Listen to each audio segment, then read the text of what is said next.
They were not the fairy tale queens who whispered sweet lullabies to their people or ruled with gentle grace from golden thrones bathed in candlelight. No. These women, these sovereigns of empires, daughters of fate, and wives of war wielded power like a blade, sharp and cold, cutting down anyone who dared cross them, including lovers, children, rivals, and sometimes even entire cities. And though their crowns may have sparkled with jewels and their gowns may have trailed behind them like clouds of silk, beneath the surface brewed storms of jealousy, vengeance, cruelty, and madness so profound that even time itself has not dared to forget them. This is not a story of tiaras and tea parties. It is a procession of poisonings, betrayals, public executions, whispers in the dark, locked towers, hidden pregnancies, forbidden affairs, blood-soaked altars, and royal graves filled with secrets. From Wu Zetian, the only empress to ever rule China with an iron fist sharpened by ambition, to Elizabeth Bathory of Hungary, who bathed in the blood of virgin girls to preserve her youth. From Catherine the Great and the scandal that refused to die, to Queen Olga of Kiev, who burned her enemies alive and buried entire tribes in retribution. These women did not simply break the rules, they rewrote them in fire and bone. And as you step into this world, you will learn quickly behind. Every throne lies a trail of shadows. What is it about absolute power that bends the mind, twists the heart, and breaks the human soul? Is it survival? Is it legacy? Or is it something darker, a hunger that cannot be named? These queens weren't merely symbols of sovereignty. They were storms in human form, goddesses of death dressed in royal robes, and every one of them left behind a legacy so terrifying, so unforgettable, that centuries later we are still piecing together the shattered truths behind their legends. In the chapters that follow, you will enter dungeons and palaces, bedchambers and battlefields, confessionals and coronations. You will uncover affairs that rewrote dynasties, murders disguised as accidents, and rituals that would chill even the most seasoned historians. Each of the 9 queens in this series took history by the throat, and some of them never let go. So ask yourself this: when a queen smiles, how do you know if it's love or a death sentence? In part 2, we begin with the tragic rise and devastating fall of Mary, Queen of Scots, a child monarch, a political pawn, and a woman whose death was signed by her own cousin. And once you enter her world, there is no turning back. She came into this world already wearing the weight of a kingdom on her tiny shoulders. Born on a cold December day, in the year 1542, and within just 6 days before her eyes had even adjusted to the dim candlelight of the nursery, she was crowned Queen of Scotland, an infant wrapped not in blankets, but in politics.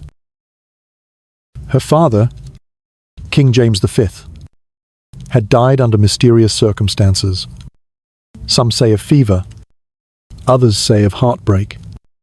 And little Mary Stuart, the last hope of the royal bloodline, became both sovereign and target in a land torn by religious wars and foreign ambitions. She would never know a day of peace. And yet, as history would soon show, peace was not her destiny. It was fire. To keep her safe, her guardians sent her across the sea to France, where a different crown awaited. There, among towering cathedrals and marble corridors, she was raised not just as a queen, but as a symbol, a glittering alliance between Catholic Scotland and Catholic France. And she thrived, fluent in languages, gifted in music and poetry, adored by the French court. Mary was once described by King Henry II as the most perfect child he had ever seen. But perfection, in the eyes of men who played chess with thrones, was dangerous. She married the Dauphin, Francis, and briefly became Queen of France. But when he died young, her golden chapter in France came to a sudden end, and she was sent back alone to a homeland that no longer recognized her. Scotland had changed. The fire of Protestantism now swept through the land, and Mary, a Catholic queen with a French accent and foreign manners, was a stranger to her own people. Yet she ruled with remarkable restraint, allowing Protestant lords to remain in power, choosing diplomacy over domination. But even the softest touch cannot prevent a sword from falling. And her cousin, Elizabeth I of England, watched her every move with eyes like twin daggers. Elizabeth refused to acknowledge Mary as a rightful heir to the English throne. Despite Mary's strong blood claim through her grandmother, Margaret Tudor. And beneath their cold courtesies, a war of women of wills had begun. Then came Lord Darnley, handsome, young, and Catholic. He seemed at first a perfect match, but he was weak, arrogant, drunk with entitlement. Their marriage decayed with poisonous speed, and Mary, disillusioned, began turning toward her Italian secretary, David Rizzio, a man whose closeness to the Queen sparked fury among the Scottish nobility and jealous paranoia in Darnley. In a moment as gruesome as it was symbolic, Rizzio was dragged from Mary's chambers and stabbed over 50 times, his blood soaking the palace floor as she screamed in terror, pregnant with Darnley's child. But the true horror had not yet come. Just months later, in the shadowed silence of February 1567, Lord Darnley himself was found dead under circumstances so bizarre they still puzzle historians. The house he was staying in had exploded, yet his body, found in a nearby orchard, bore no burns, only signs of strangulation. Suspicion swirled like mist.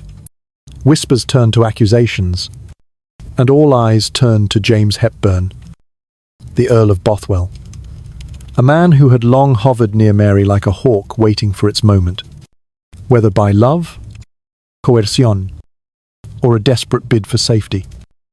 Mary married Bothwell only weeks after Darnley's death. The marriage scandalized the nation. Catholic lords recoiled in horror. Protestant nobles howled with rage, and her people once loyal turned their backs. Scotland erupted into rebellion. She was imprisoned, forced to abdicate the throne in favor of her infant son, and fled to England, seeking mercy from Elizabeth, her cousin, her equal, her shadow. But Elizabeth had not forgotten, and she would not forgive. For 19 long years, Mary was held in gilded captivity, never tried, never freed. Every letter she wrote was intercepted, every movement watched, and slowly, the trap was set, the Babington plot of 1586, in which Mary was accused of endorsing Elizabeth's assassination, gave Elizabeth the final justification she needed. Mary, Queen of Scots, once the most admired woman in Europe, was found guilty of treason and sentenced to death.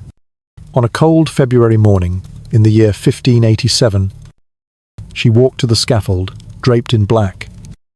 But beneath her cloak was a crimson dress, the colour of martyrdom. She knelt, whispered prayers, forgave her executioner, and met her end with a steadiness that silenced the crowd. It took 3 blows of the axe to sever her head. When the executioner held it aloft, her red wig slipped free, revealing the grey hair beneath an aging queen, weary of this world. But the story of Mary does not end in blood. It lingers, in legends, in songs, in the uneasy silence between sisters divided by faith, ambition, and fate. She ruled too young, trusted too deeply, and died too soon. And yet, through her son James VI, who would become James I of England. Her bloodline would eventually unite the crowns of England and Scotland, fulfilling the destiny she was denied in life. In the next chapter, we leave Scotland's misty hills and step into the frozen corridors of Russia, where a young German princess would rise to become one of the most cunning and powerful rulers in history. Long before she became one of history's most formidable empresses, she was just a clever, ambitious girl named Sophie, born in a forgotten corner of Prussia in the year 1729. Nothing about her birth suggested greatness. And yet, like so many of the women in this tale, her destiny would not be defined by where she came from, but by how ruthlessly she could rise. At the tender age of 15, she was invited to the Russian court as a potential bride for Peter, heir to the throne of the largest empire on earth. She arrived with cold hands, a sharper mind, and a silent vow to become more than anyone expected. She learned the Russian language, converted to the Orthodox faith, changed her name to Catherine, and quietly began the long game that would one day put her on the throne, not as consort, but as sovereign. Her husband, Peter III, that was not a man of steel, but of toys, literally. A man-child obsessed with German military miniatures, who paraded toy soldiers across his bed, while his empire groaned under real burdens. He was erratic, cruel in his pettiness, and careless with power. But Catherine, she observed. She waited. She built alliances in the shadows, lovers in her bed, generals in her pocket. And when the time came, only 6 months after Peter ascended the throne, she made her move. She mounted a horse, donned a man's military uniform, and led over 14,000 soldiers through the streets of St. Petersburg. By the time she reached the palace gates, Peter had already surrendered. Days later, he was found dead in a quiet house, under suspicious circumstances. And though no direct proof ever tied Catherine to his murder, history has long since made its choice. But power never comes without a price. For the rest of her life, Catherine would be hounded by rumors darker than any edict she ever signed. She was said to have taken dozens of lovers, young, virile, ambitious men who rose and fell in her favor like stars across a winter sky. Some whispered that she died while trying to bed a horse. The truth: she passed away in her bed after a stroke at the age of 67. The lie, however, has endured far longer, because power in a woman, especially one unrepentant, sexual, and strategic, was never allowed to exist without punishment. Yet, beyond the gossip and the slander, Catherine the Great transformed Russia. She expanded its borders, modernized its institutions, and even dreamed of resurrecting the Byzantine Empire by placing her grandson Constantine on a new Greek throne. She collected lovers. Yes, but she also collected books, philosophers, and ideas. She corresponded with Voltaire for over 15 years, kept a bust of him in her chambers, and turned her palaces into living museums. Her library rivaled that of any king, and her thirst for knowledge was as great as her appetite for conquest. But if there is a truth buried beneath the velvet and scandal, it is this: Catherine did not rule as a woman imitating a man. She ruled as something else entirely. A force of history. A storm behind the throne.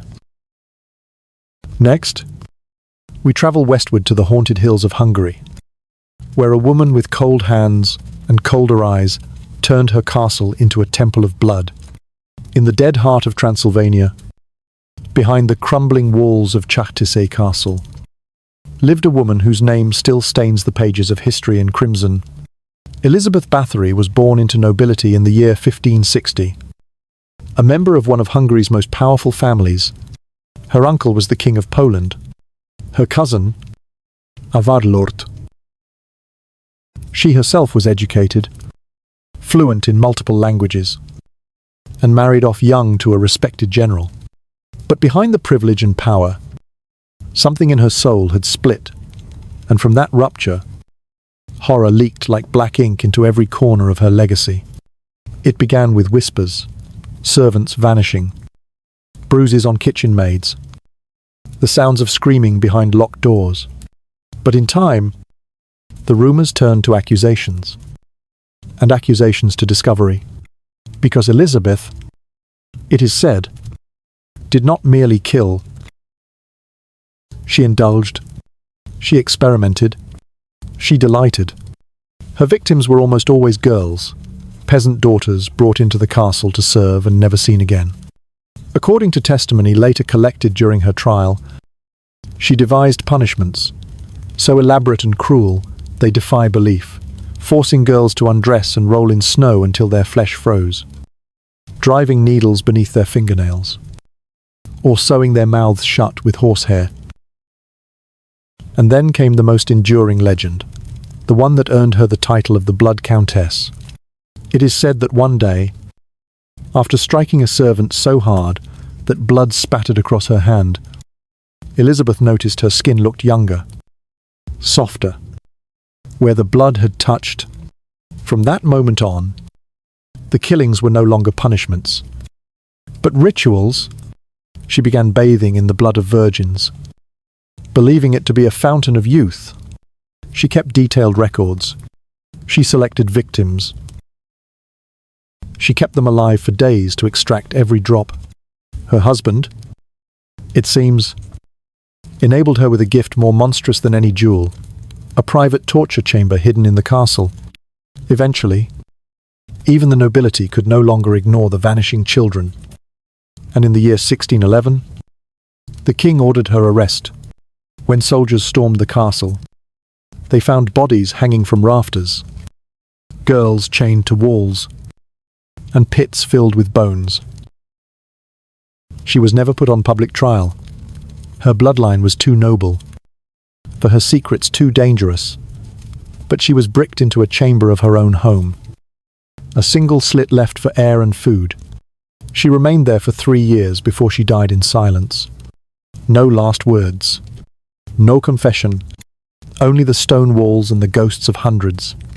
To this day, some say her spirit still lingers in the ruins of her castle, and every time a young girl disappears into the dark, her name returns to the lips of the fearful Countess Elizabeth Bathory, the most prolific female serial killer in recorded history, and the Queen of Crimson Shadows. Now, let us go further east, where a different kind of queen ruled with divine authority and deadly calculation. China's only female emperor, in a world where women were meant to be quiet, obedient, and invisible. She wrote her name across the sky like a flaming sword. Wu Zetian concubine, empress. Emperor defied the laws of her time, her court, and even her bloodline. Born in the year 625, during the Tang dynasty, she entered the imperial palace at the age of 14 as one of many low-ranked consorts. But she would not remain at the margins for long. She watched, she seduced, she waited for death to open doors, and when it did, she walked through with the calm precision of a woman who knew exactly how dangerous she was becoming. After the death of Emperor Taizong, she was sent to a Buddhist convent, but soon returned to court this time as the consort of his son, Gaozong. To solidify her place, Wu allegedly strangled her own infant daughter and framed the empress, who was promptly dethroned. And that was only the beginning. With her rival removed, Wu climbed higher and higher, until eventually she became not just the power behind the throne, but the throne itself.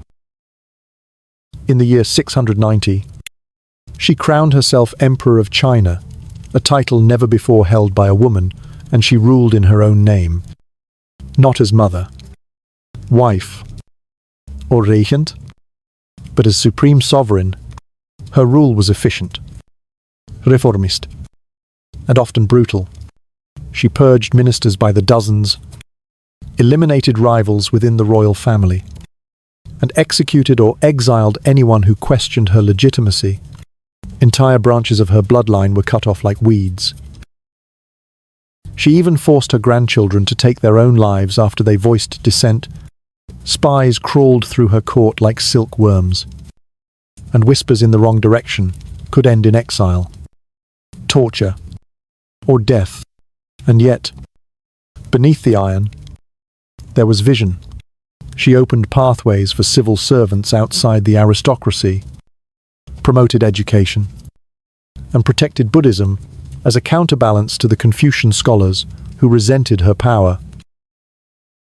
History has tried to erase her with words calling her cruel, monstrous, unfeminine. But the truth is far more complex. She ruled for over 15 years as emperor, and when she finally fell ill and abdicated, she died not in chains or disgrace, but surrounded by her own monuments. Her tomb, like her legacy, remains enigmatic, her epitaph blank, as if even stone could not summarize the life she lived. Next, we return to the West, where motherhood and murder entwined in one of the most chilling tales of all, a queen who raised an empire and then gouged out the eyes of her own son to keep it. In the year 1558, the crown of England passed to a woman who had been dismissed, imprisoned, and nearly executed. Her name was Elizabeth Tudor, daughter of Anne Boleyn, the queen who had been beheaded by her own husband, Henry VIII. And for most of her childhood, Elizabeth had lived in the long shadow of disgrace. Declared illegitimate after her mother's fall, she was never meant to rule, but fate and the slow unraveling of the Tudor bloodline elevated her to a throne haunted by betrayal and soaked in religious blood. When she finally took the crown, she was 25 years old, brilliant, unreadable, and utterly alone. From the very beginning, Elizabeth made it clear she would not marry. Her body, her crown, and her kingdom were indivisible. "I will have here but one mistress and no master," she declared, and with that vow, she redefined monarchy itself. The Virgin Queen was not a title of chastity, but of control, a woman who would not be ruled, even by a husband. But that did not mean she ruled gently. Beneath the powdered face and dazzling gowns was a mind sharp as any sword. Her court became a stage of games, flirtations, betrayals, and spies.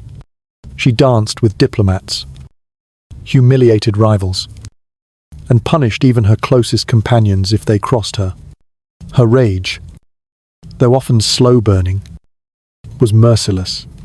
She ordered the imprisonment of her cousin, Mary, Queen of Scots, and held her in captivity for nearly 2 decades before finally signing her death warrant. She banished her ladies in waiting for marrying without permission. She had lovers, but no equals. Sir Walter Raleigh, once her favourite, was thrown into the Tower of London. The Earl of Essex, a man who dared to defy her commands, was executed after leading a failed rebellion. Even her temper could be lethal when one noble woman married without her blessing. Elizabeth struck her so hard with a hairbrush that she broke the woman's finger. Yet for all her fury, Elizabeth guided England through a golden age of stability, art, and naval power. Her reign saw the defeat of the Spanish Armada, the rise of Shakespeare, and the flowering of English identity, but she aged alone. Surrounded by mirrors she refused to look into, and portraits that lied more sweetly each year. By the time she died in 1603, she had ruled for 44 years, her body weary, her heart hidden, her legend complete. In the next chapter, we descend into the fires of religious terror, where England once again burned under the rule of a queen fueled not by pride, but by holy vengeance. Before the world knew her as Bloody Mary, she was simply a girl who watched her mother weep in exile, who heard the rumours whispered behind thick stone walls, who learned too young that love and power were never allies. Mary Tudor, daughter of Henry VIII and Catherine of Aragon, had once been the most cherished child in England. But when her father cast aside the Catholic Church to marry Anne Boleyn, Mary's world collapsed. She was stripped of her title, declared a bastard, and forbidden to see her mother. That wound inflicted not by enemies, but by her own father would never fully heal. So when Mary ascended the throne in the year 1553, after decades of humiliation, neglect, and political exile, she ruled not as a sovereign seeking glory, but as a daughter seeking vengeance for her mother, for her faith, for herself. England had been torn apart by religious upheaval. Protestants and Catholics warred in shadow and in flame, and Mary, a devout Catholic to the marrow of her bones, believed she had been chosen by God to restore the old order. Her coronation was not just a victory, it was a reckoning. And then the fires were lit. Over the next 5 years, Mary unleashed a purge that scorched itself into the soul of a nation. More than 300 Protestants were burned alive. Scholars, bishops, women, and even children. Some were offered mercy if they recanted, but many refused. She watched them die as martyrs, but saw them instead as heretics. London filled with the scent of charred flesh and the screams of the faithful, and yet Mary did not blink. Her heart, long frozen by betrayal, had turned to iron. She believed every death was a sacrifice to save England's soul, and in her eyes, that justified anything. Her people, once hopeful, turned against her. The marriage to Philip of Spain, a foreign Catholic prince, only deepened their fear that England would become a puppet of Rome. And when her reign failed to produce a child, the whispers of divine punishment returned. Mary, Queen of Fire, had no heir, only ashes. She died in the year 1558, alone, ill, and hated.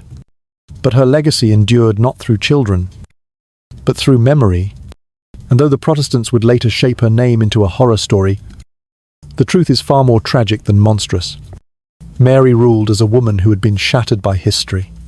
She believed she was saving her country, but she only made it bleed.